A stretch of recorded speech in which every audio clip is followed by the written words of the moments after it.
Tonight on Triple T, the Big T himself, actor, director, writer Tom Schanley joins me, Jonathan Arkin, and Emmett Loverde. You're watching Tag Team Talk. Jonathan, I'm gonna stop you right away and just say that although we've worked together for several times, my name is actually Schanley. Can I get the next person in already, or? Wait, I have to at least mess up a couple of times. Oh, you get 2 times. I didn't get the rule book, so go ahead. Anyway, John, nice to be here. Great to have you. We've worked together several times. Yep. Great pleasure to work with you. You're always doing something. You're either playing a badass in a musical or a western or something. Badass in a musical. Tom is the original. I mean, you did a western recently. I did, yes. Tell us what that was like and where did you shoot it? Well, we shot in Arizona, November, December. I was there for about 5 weeks, and it's called Hot Bath and a Stiff Drink, Part 2. Part 1 hadn't been finished yet. They decided to shoot a second part because I guess in some test screenings they got some really nice response, and the money was in place for it, and they wanted to do it, so they did it. It's really rare. I've never actually heard of that in my life, shooting a sequel before you even finished cutting or sweetening the first one. So really good guys, really bad guys, Western. So what's your character like? Well, I actually play a good guy, believe it or not, this time. That's a rarity for me. But a badass good guy. Yeah, actually, true. Captain James McNabb, former cavalry man, now a friend of the sheriff who gets gunned down in the beginning. He doesn't get killed, but I happen to be back from the wars, and so I kind of take over for him and help bring the bad guys to justice. So you shot the sheriff? Robert Patrick, who's our bad guy in this, shot the sheriff. Plays great bad guys. Yeah, he does. He's really good. So. This, I did not expect even this from the great Tom Schanley. This is writing and directing, not directing. Not directing. Producing. And I see Henry Thomas, Vera Farmiga, who plays the mom in Bates Motel, David Boreanaz, Bruce Stern, Peter Weller, Nick Lachey, Gary Busey. What was this like? I wrote this with my best buddy and writing partner, John Lindstrom, and we were lucky in the beginning, or so we thought. I sent this when we finished the script to a guy who had been my agent's assistant, who is now the right-hand man of Joel Silver. Now, Joel Silver, all the diehards, fantastic producer, big-time guy, okay? Now, again, I really sent it to this guy, this assistant, just because he had his finger on the trigger of what people were buying, what they liked, and I just wanted to know if it could compete on any level, okay? We had written this for ourselves to be in. That was our intention. That's the reason we wrote it. Mm-hmm. Joel's guy calls back, my agent calls back and said they wanted to buy the script. First time we sent it out, wanted to buy that script. Was it called The Hard Easy? Yes, it was called The Hard Easy at that time. And but they didn't want us in it. They wanted to completely change it, make it more of an urban drama. And but they wanted to pay us minimum, which was first-time writers. What else did you expect? And we, because we were rookies, first time we'd sent it out, someone wanted to buy it, a top dog. We were going to get this made with us in it. No, thank you. We will turn you down, Joel Silver. Now, it wasn't for a big movie. Let me back up, because at that time, most production companies and studios in Hollywood were producing what was then medium budget movies of $3 million. Everybody wanted to get into that price point because it was either $10 million wasn't enough, $100 million was too much, but you could make money on $3 million movies, and studios were doing that, and everybody had a division. So that was going to be part of his division. Anyway, long story short, 9 years later, we sold it for the same amount of money. We weren't in it, and it was made by, we cobbled it together ourselves. I mean, it was very rewarding, but it was pretty funny. So, did you give thought to maybe reading for one of the smaller roles? We were slated to do the leads initially. That's what we wanted to do. We realized now we're going to produce it ourselves. We needed names. So we kept taking smaller roles. At the end, I was slated to do the role that Peter Weller ended up doing. And they had pushed the start date, and I had gotten an offer to do another film. And it was like, our film still wasn't a go. And I said, I can't turn down the work. So I had to take this job. And after I took the job, Peter Weller got interested in the role that I was going to do. And then, and the same thing happened with John. So in the end, we were supposed to be in it, but we weren't. Oh, two terrific actors took our spots, and he was terrific in it. But it was pretty ironic that, we pretty much ended up the same place we started 9 years later.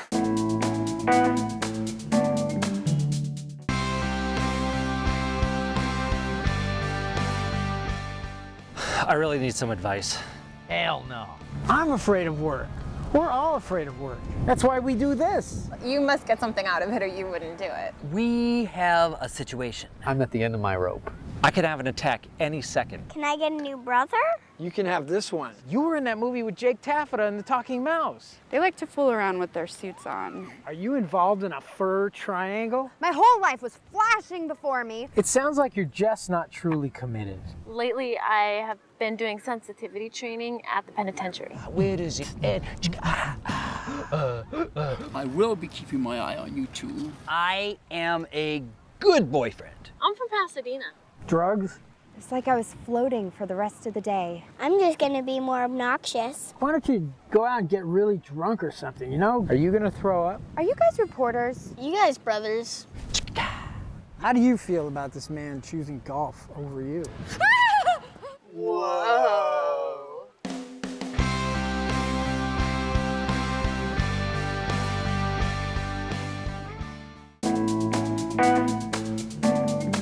Were you involved in any of the day-to-day production? Because I had a terrific agent, he said, these guys are executive producers, you realize that. A lot of people out there don't know exactly what a producer does. I don't like producing, I'll be honest with you. I would much rather be on the completely creative end. Not that producing can't be creative and isn't, they call a lot of shots, sometimes when they shouldn't necessarily. But it's primarily the big organizer, the guy who funnels the money, has the money, brings the money most of the time, and has to deal with those day-to-day headaches that aren't necessarily the creative headaches. Do you have a dream project, something that you'd make yourself or with your producing partners, something that you've been thinking about? I have a couple things that I've written that have circulated out there that haven't gotten bites and that I think would make good movies. Yeah, we're even talking about, trying to put things together, because my partner John just finished his first feature as a director, which has been doing the festival circuit and whatnot. So, yeah, we're talking. So speaking of features and television and all of that, do you have a medium that you prefer working in? I know you've also done stage and you do it all. So is there something that you prefer doing? You like the pace of one over the other? The one that hires me. Puppet shows, no problem. You're an actor, brother. You know how it goes. No, I mean, not really. Not these days. I mean, these days, television is so high quality. You're getting such really edgy stuff. It really boils down to the material. Mm-hmm. It's really the material. If I like the material, it doesn't matter where it's being done necessarily. If you respond to a piece of writing, One of the better shows on TV, NCIS, and its spin-off, NCIS Los Angeles. Yeah. Would they consider staggering like an appearance by 2 years and then have you come in and read for like a different role like they do in Outlaw? Yeah, they do. Actually, the same producer, same company, I'm pretty sure, don't quote me, did JAG, and I did 2 episodes of JAG. That's rare. A lot of these, it's strange to me, but a lot of times shows will say they'll be on the air for 8 years and they won't let anybody audition who has been on the show before. I have an image of you, like a vision of you in your later years as a lounge singer. What's with this, like, bad guy musicals and lounge singing? I'm missing my calling here. Not one of those syrupy, I know you got pipes though, you can sing, but kind of like a hard-boiled, like a Ray Chandler type, The gravel voice. Memories. Memories, hey. Free Advice is the last thing we actually sang together on that. Yes, we rapped, actually. Emmett directed us in a couple of things, Yeah. Santa's Letters being one of them. I was, Santa's Letters, I was Vinny the Elf. Where else but working for Emmett, you get to play a New York elf? A couple of those scenes, I have to tell you now, I had trouble keeping it together because you were very funny. Fake, he calls me. Hey, listen, I don't need this from some punk kid, What does this clown think he's dealing with anyway? Wait till Easter, kid. When you sink your little teeth into an X-Lax bunny, No, you're not a fake. You're a saint.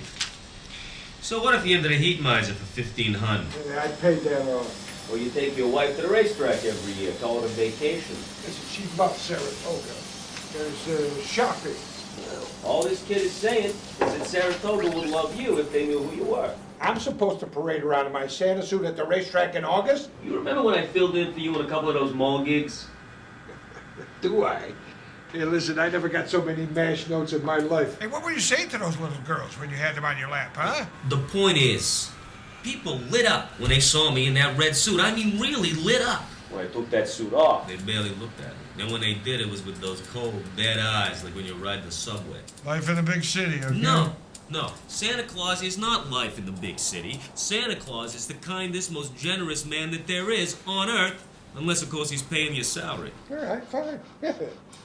Slap my logo on every stitch of clothing I own, and then see if I come back from vacation in one piece, okay? Wait a minute, where are you going? I need you to take a letter, okay? Go for it. Today's date? June 3rd. June 3rd? Dear Edward? From now on, no more incognito. I'm going out in full Santa gear 24/7. And if you see me on the news being hauled away inside a body bag, you can take the blame, Ed, because you're the one that told me. I am not going to tell this kid that he might be responsible for the death of Santa Claus. What, are you kidding me? Bam, 30 years of therapy right there. Ed, look, if you see me around town, don't ask me to pull a rabbit out of my hat, huh? I don't do rabbits. And I don't do toolboxes in April. I do Christmas, Ed. And the rest of the year, you people need to take care of each other. How can we lighten this up? Let's psych him up for next season. Ed, make a list of what you want me to bring your family next Christmas, okay?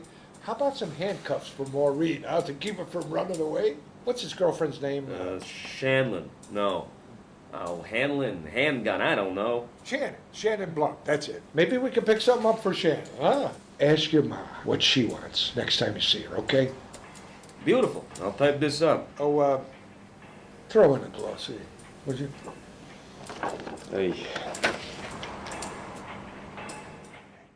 Great little film. I really loved working on it. That was 12 years ago, and I could kick out some rhymes right now. What do you think?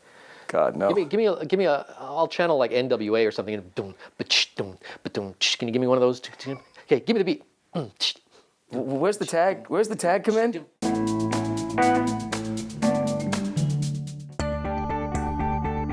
I know this guy who's got a thing for this girl. You're like a dead fish. I can't help it. But he never did anything about it. We never even kissed. What's the big frickin' deal? And now she's getting married. 2, 3. He's also got a thing for this other girl. I know you love me. But he totally blew it with her. If that's what it takes. Oh my God. He might still have a thing for this other girl, but the timing is all wrong. So this weekend, he's in Las Vegas. This is Vegas, baby. Take a gamble. Getting abused by pretty girls. You're a real pain in the ass. Do you have any his and hers jewelry? No. Getting sage wisdom from the delivery man. Storm the altar, slug the best man, do a Sinatra ballad, then kiss her in front of everybody. She'll eat it up. You would do that? Me? No. But you should. Maybe you know this guy. It seems to me like all your actions are geared toward getting me to give you what you want me to give you, which I don't want to give you, but you want me to want to. Was that English? Better than he knows himself. Ah, do not vomit on me.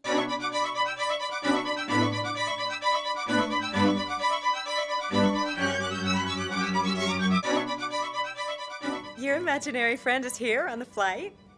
Do you talk often? Can you see him now? What does he look like? She thinks you're wasted.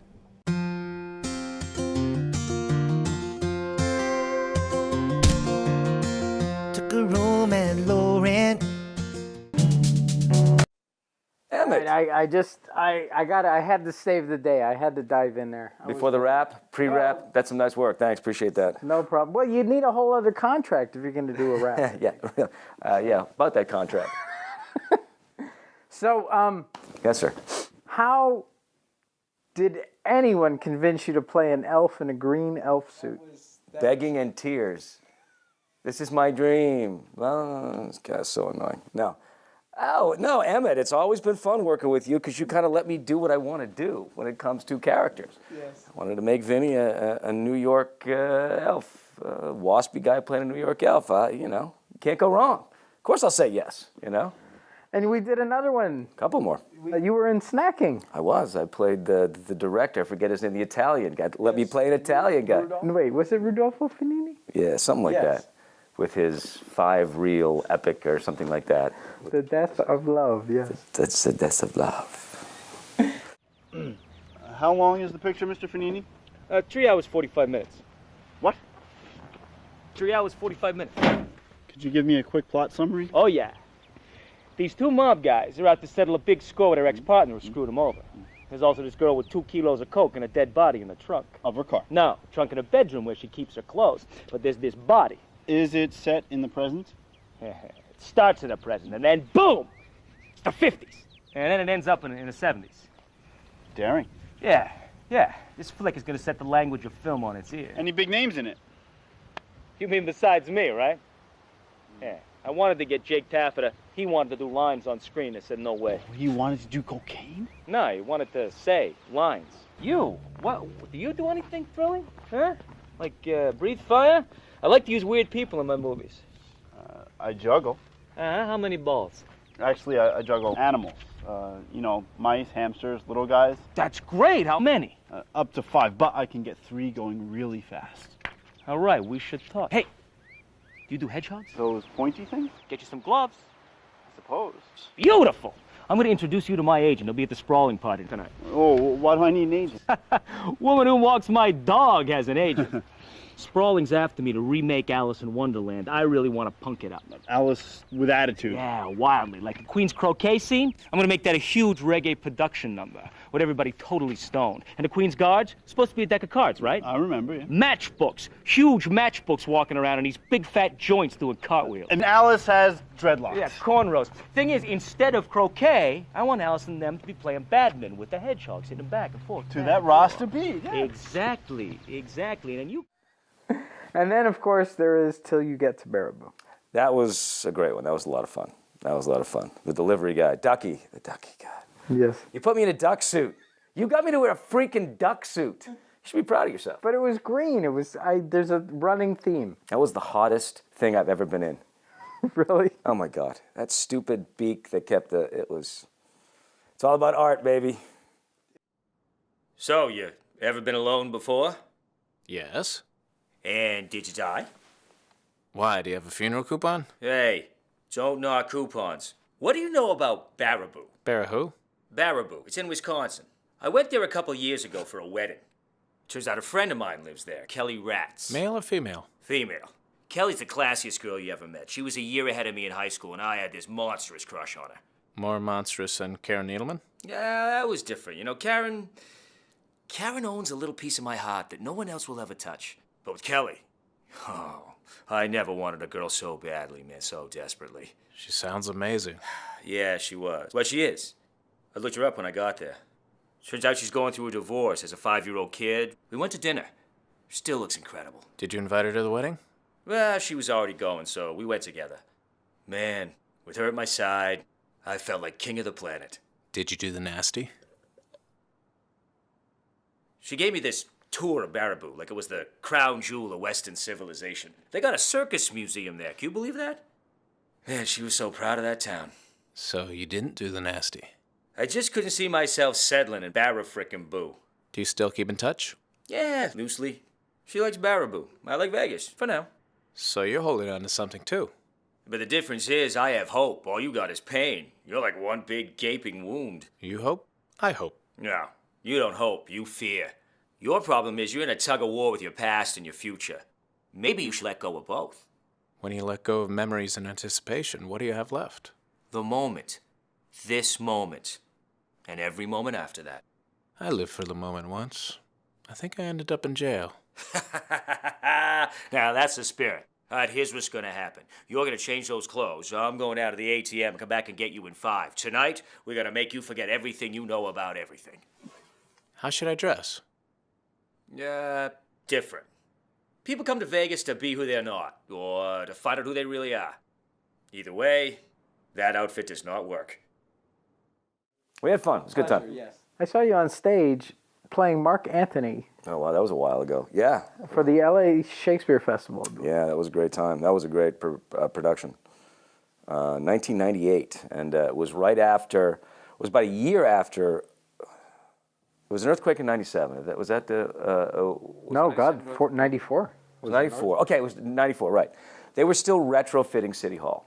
And Shakespeare Festival LA had an artistic director then, I think he's still with the company, who really wanted to do environmental pieces. So they would do it where they could. And they got, City Hall was essentially closed. So they got the steps of City Hall outside to be able to do this production. So you are outside at night under these huge pillars doing, Shakespeare, Roman Shakespeare, with 1,000 people out. They shut down Spring Street, and it was a pretty extraordinary production. It was one of my favorites, actually. I'm guessing you enjoy theater whenever you can get it. Yeah. There's not a lot of paid theater. No, there's not a lot, and it comes up sometimes, and sometimes you get a chance to do classics. I got a chance, God, it was a year ago, last May? Was it 2 Mays ago? See, this is what happens when you get older. No, I did Cat on a Hot Tin Roof up in Santa Barbara. To play Brick. And that's, that was cool. Plus, because technically I'm a little old for Brick, but they kind of aged everybody up. And it actually worked out well. But yeah, when you get a chance to do something like that, you kind of jump on it. You're from Boston. 30 miles north of Boston, a little town called Manchester by the sea. But not Manchester, New Hampshire. No. This is up near Gloucester and Rockport, the old fishing villages. So you come from hardy stock. Hardy as it gets, baby. Do you wear the thick sweaters and the cable knit? Do you? In the wintertime, yeah, it's cold. All this and what is it? Stereotypes of the Gortons fishing. Gortons of Gloucester, the fish. The guy. You have a third guy that could come in. You want to help a brother? Good Lord, people. I'm not doing well. Yeah, you gotta come in. Yeah, I think the tagging is. I can't. I'm blowing it. All right. Hey, I never thought I'd say this. Thank God you're back. Well, I think it was enough when you were outed as an LL Bean model. Your dream began, I would say, well, not just 30, but 30 years you've been in the business now. Pretty much exactly. You began with a Western and you just did a Western. Yeah, 83 was my first gig. It was a modern Western called The Yellow Rose. It was on the heels of the Dallas Dynasty nighttime soap opera craze. It was about a working ranch in Texas, and I played David Soul's son for one season. Yeah. And here's a little interesting tidbit. Robin Wright, who was on House of Cards now, tremendous actress. Her first gig, certainly her first gig on network television, was playing my girlfriend in one of the episodes, and she died. She died and became a star. So she was killed off on the show? Yeah, well, she was just in for the one episode. Speaking of ranches, you were up at Skywalker Ranch and you were doing some voiceover work. It was really interesting stuff you were doing. Yeah, a friend of mine invited me to do some work on William H. Macy as his first, I'm pretty sure his directorial debut, a cool little film called Rudderless, which I think is out this year. They did to do some, as they do with everything, Foley and everything else, everything is added in. So they did a lot of the background sound, and they said they had a slot, and they take you up and they pay you, and you get to work at Skywalker Sound, which was really cool. I mean, I was kind of like a kid, Now, do you call him Bill? Yeah. Okay. Do you remember when we did the rap thing on the beach? The rap thing on the beach and that program Emmett wrote. What's it called? Free Advice. Free Advice. That's right. We talked about this a little earlier. Yes, that was a great time.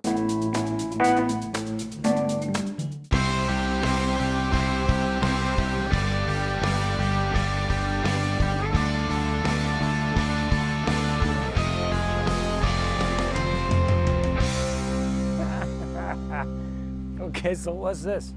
Free advice. What kind of advice? Any kind of advice. So what, you guys know everything and shit? Pretty much. All right. I got a problem. Why is that funny? I don't know. No. I'm totally serious. Check this out. So, my girl and I, we just broke up. Shut up, dude. I'll fucking kill you. Okay, man. Chill. Sorry. So we broke up, and look, I'm hurting about it, all right? But it made me realize how much I like love songs, man. I mean, and I've been even writing a couple. Hey, man. Dude, come on, man. I'm serious. And I feel it, you know, when I listen to them. I listen to a lot of them. I feel it right here, man. Where's your heart, right here? Yeah, that's about right. I just feel it, you know, deeply, dog, deep. Hey, man, I'm feeling you, bro. Yeah, and like chicks, man, they can't write those songs, man. Not for dudes. They don't know dudes. They can't feel the dudes. You know, they don't know it. Hell no. You know, right? So, I'll tell you. Hell no. You done? Hell yeah. Check this out. It's a work in progress. All right.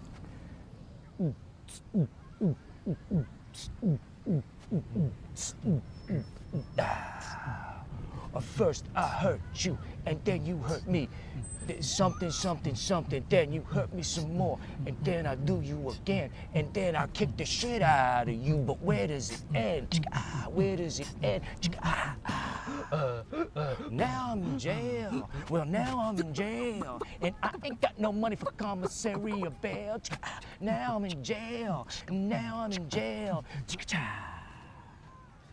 But who's sorry now, bitch? Who's sorry now, bitch? You all alone, bitch. You all alone, bitch. Who's sorry now?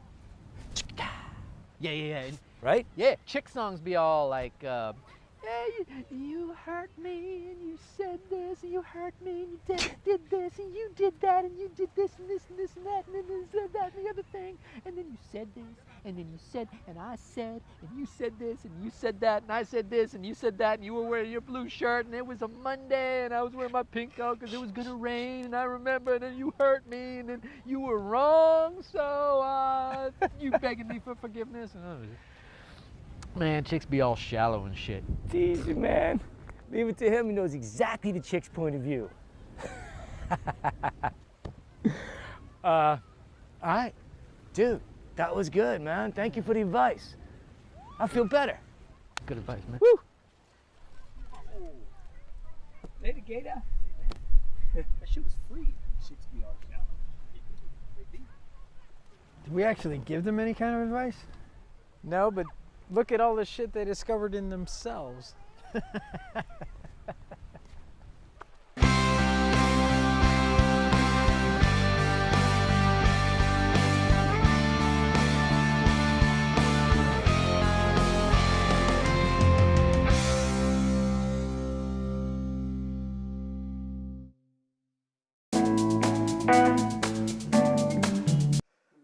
I can't believe you showed that clip.